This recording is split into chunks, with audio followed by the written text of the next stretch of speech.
Elles ont été réduites au silence. Vendues, exploitées, oubliées. Solitude, solitude, marcher dans la canne et le vent. Pourtant, elles avaient un nom. Solitude, ces chaînes grinçant, mais le cœur battant. Aujourd'hui, nous avons voulu leur redonner une voix. Redonner un nom à ces femmes, c'est faire rentrer dans la mémoire celle que l'histoire avait laissée dans l'ombre. Nous sommes 31 élèves du lycée UP2A du collège Jean Monnet à Yssingeaux venant de différents pays. Mieux vaut la mort, même si j'ai tort, qu'une vie sans choix. Nous avons travaillé sur le thème « Femmes en esclavage ». Nous avons découvert que leur histoire était longtemps invisibilisée.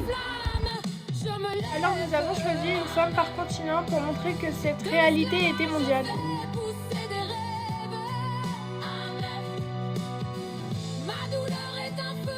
Nous avons créé une exposition itinérante interactive.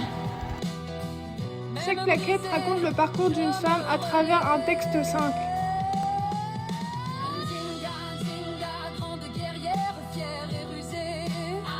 Les symboles.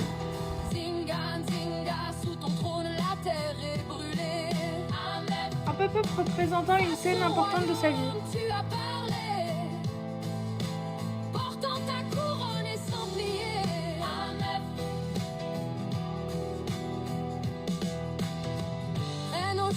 Un portrait pyrographié sur du bois que nous avons réalisé nous-mêmes.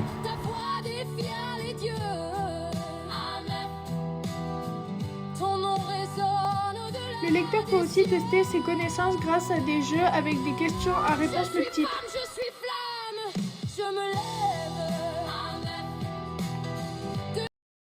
Nous avons aussi écrit une chanson sur une musique composée par nos encadrants. Marcher dans la canne et le vent. Chaque buzzer déclenche une strophe liée à la femme présentée.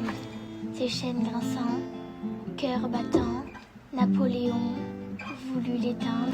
Et sur la boîte contenant l'exposition, on entend le refrain qui parle de courage et de dignité.